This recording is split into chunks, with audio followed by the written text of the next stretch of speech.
दिन भर के हम आइल बनी काम हो गईल शाम कुछ कर इंतजाम हो। सुना तारू हो बोली ना जी।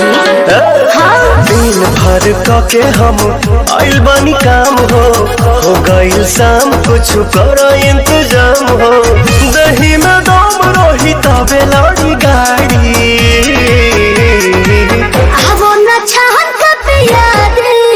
राजा सहरी से तहरी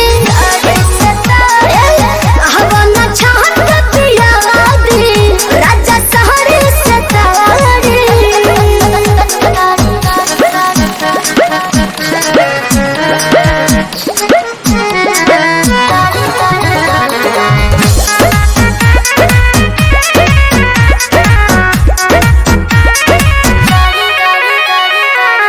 देर ना